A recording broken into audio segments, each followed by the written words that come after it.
नमस्कार। गिरीश थत्ते से सुनिए गोकुल सोनी की व्यंग्य रचना आओ मीटिंग मीटिंग खेलें। एक समय था जब यह जुमला कि साहब बाथरूम में हैं बहुत प्रसिद्ध हुआ था। जब भी किसी बड़े छोटे खरे खोटे दुबले मोटे साहब को फोन करो तो उनका चपरासी या सहायक एक ही उत्तर देता था, साहब बाथरूम में हैं।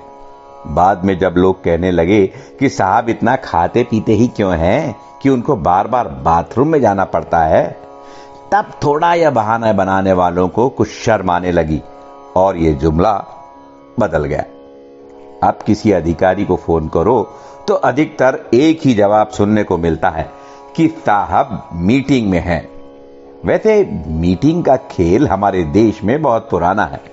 मैंने बचपन में कोर्स की किताब में जूते का आविष्कार पाठ पढ़ा था, जिसमें राजा हब्बू चंद को पांव में धूल लगती थी, इसलिए उन्होंने अपने दरबारियों की मीटिंग की थी जो 4 दिन लगातार चली, जिसमें 250 पीपा सूंघनी के खत्म हो गए थे।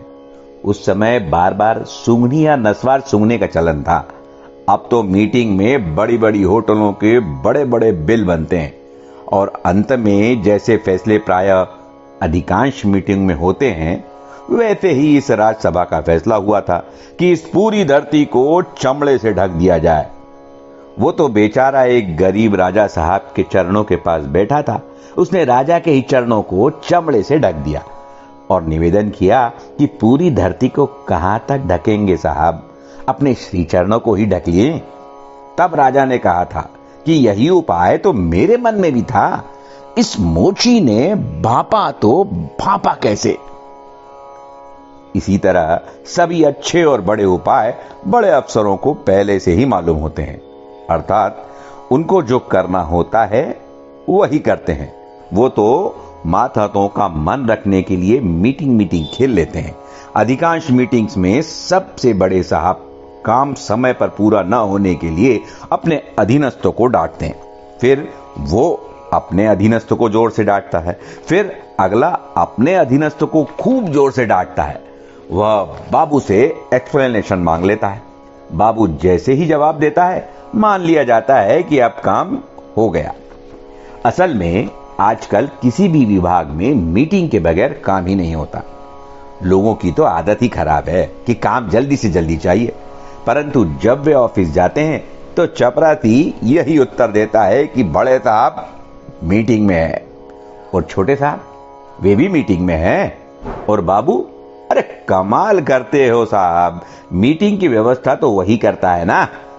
मीटिंग वाले चपरासी भी अलग होते हैं जो साहब के विशेष कृपा पात्र होते हैं।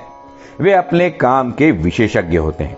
उनको पता होता है कि बड़े साहब का बच्चा किस स्कूल में जाता है और साहब की मैडम को कौन सी सब्जी और किसकी चुगली करना पसंद है। उसको अपनी ड्यूटी के दौरान सब पता चल जाता है। साहब के केबिन के गेट पर बैठा चपरासी सहृदय होता है।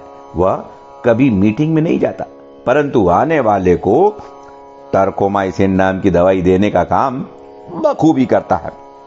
कभी कभी तो लगता है कि एक वही आदमी है जो गंभीरता से ऑफिस चला रहा है, वरना सरकारी दफ्तर भी राम भरोसे होटल बन जाता। चपरासी अति गंभीर जिम्मेदारी का भाव चेहरे पर चिपकाए बोलता है, आप ऐसा करिए कि अगले हफ्ते आ जाएं। आज इसकी मीटिंग है कि इस वर्ष कुल कितने पौधे लगना है। जब अगले हफ्ते में फिर गया तो चपरासी बड़े प्रेम से बोलता है, आज तो साहब मीटिंग में गए हैं। मैंने कहा, आज फिर मीटिंग? किस बात की भैया? तो वो बोला, आज इसकी मीटिंग है कि स्मार्ट सिटी और रोड बन रही है, उसमें कितने पेड़ काटना है। मैंने पूछा कि अच्छा ये बताओ महीने में कितनी मीटिंग होती है? तो बोला, कम से कम 10-12 दिन तो हो ही जाती है। मैंने कहा, फिर काम कब होता है? वो कहने लगा, पत्रकार हो क्या? साहब ने कहा है कि पत्रकार कोई भी आए, चाहे पत्रिका का हो, अखबार का हो या फिर टीवी का या कोई लेखक वेखक टाइप का हो, इनको कुछ बताना नहीं, ये लोग बड़ा खतरनाक होते हैं।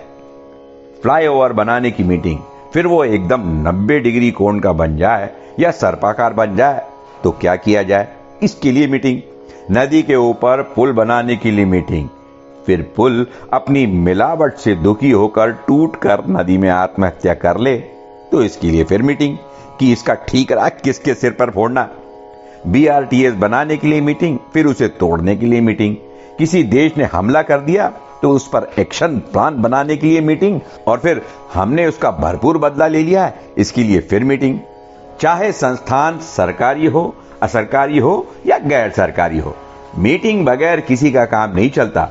रेल मंत्रालय की मीटिंग कि किस लाइन पर पटरी बिछाना है, तो आंदोलनकारियों की मीटिंग कि आज कहां रेल रोकना है, पटरी उखाड़ना है या पथराव करना है।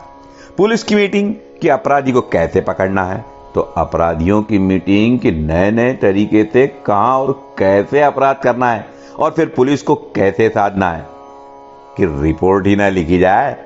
पहले इसकी मीटिंग कि लूट की वारदात कहां करना है, फिर माल मिल गया तो इसकी मीटिंग कि कहां कहां किस किस को कितना हिस्सा पहुंचाना है। माता पिता की मीटिंग कि बच्चों का उज्जवल भविष्य कैसे बनाएं और रुपयों की व्यवस्था कैसे करें। तो युवा बच्चों की मीटिंग कि आज किस पार्क में या होटल में कहां एकांत मिलने वाला है। स्कूल वालों की पेरेंट्स मीटिंग जिसमें बच्चे के अच्छे अंक न आने पर मां बाप को डांटा जाता है।